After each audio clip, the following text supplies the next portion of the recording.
Okay, so now that Solak has been around for almost a week, we have some quite solid methods and tips and kind of tricks and things that I think will help a lot of people to get much smoother kills. Obviously my part 1, 2, 3, 4, etc. guides are for basics, and then we'll give you the mechanics and the understanding of how it works. So starting off in this, then I'm going to assume that you've at least had a couple of attempts and you understand the basic mechanics, and that this will help you either to improve your kills and make them more efficient. There will definitely be stuff mentioned as well that we didn't know or I didn't know on my day of release guides, so that should be helpful to beginners as well. Lastly as well, I do want to cover the question of auras. Everybody keeps saying that it's great that you don't need an aura for Solak, which yes is correct if you're doing casual kills. However, using Maniacal or Majorat 5% is extremely useful in terms of just efficiency and speed, especially if your DPS is sort of mediocre and you're struggling to skip the second set of routes on phase 1. I will be trying to put all the key points or things that I didn't mention in my previous guides up on the screen.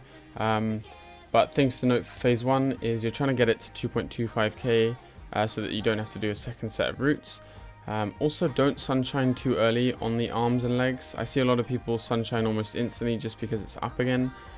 If you have decent DPS, you really don't need to, and what this does is it enables you, one, to obviously have a decent amount of sun for the entirety of the core, but also then you can do a second set of Thresh and a couple more abilities when you come out of the core DPS back onto Solak, just to ensure that you get that DPS down to 2.25k before he starts to do the green and root spec again.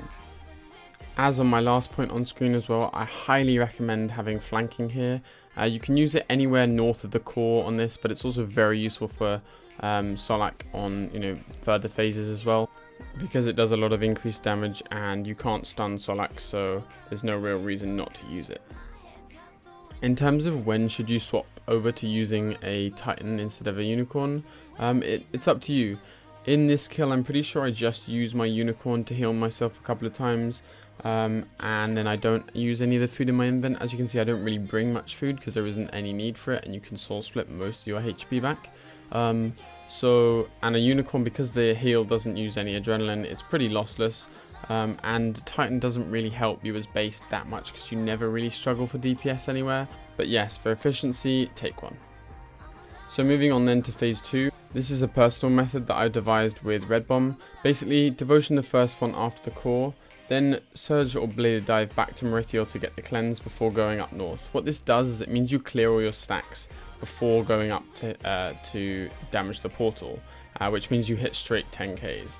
Then as the base, you Cade out of that portal and intercept your partner, which can be nice just because the aggro changes from Solak, so you can actually take quite a lot of damage without realizing, and then you reverse that roll when going from the second eruption to the third. If you do this correctly, you'll only have to go up twice, saving you obviously time, and also doing the southern ones helps because you can cleanse with much greater ease than from the north and having to run through the quite large purple mist.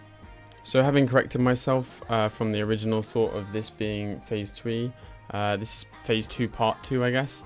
There's not actually a lot of technical stuff that you really need. You'll learn to cycle your defensives and coordinate with your partner accordingly. I suggest the only thing that's really important is cading on the purple hurricane. Everything else you should have the Nature's Blessing, and it's nice to cade intercept, but if your partner doesn't bring intercept, it really doesn't matter. They can just be on normals and be volning every now and then. My partner here is on spellbook swap on ancients, so he can disruption shield and voln, but yeah, if you're not used to that, then it doesn't really matter. My only other suggestion is I like to immort when the pink and green bombs spawn, and then cycle my defensives. Basically this just means that if I get caught out, for example, and don't see a bomb underneath him that is close to me, they can hit very hard. So if you're immorted, you're pretty much safe, and you can sort of AFK a bit more. It's slightly nicer without the risk of losing a kill to something silly. During this point, the DPS can kind of just thresh. You can do a lot of your damage from when he does the stun and you have to run up his arm attack, the bind, because you have massively increased DPS. So if you don't do enough DPS in this phase, it really doesn't matter, as you have loads of time on Relic's phase anyway to make that up. It's pretty AFK once you get to know the cycle. If you miss specs, then yes, you will have a further and longer cycle to do. As you can see, I do have my active switch with me. It's really not necessary, and you can, if you have it, you can do it if you want. The only really reason I do it is because I don't really have anything else to do with that indent space anyway, and it just makes it that much nicer. I do want to just leave the full cycle of my defensive so that people can copy it as they so wish, but I will be back when phase 3 starts.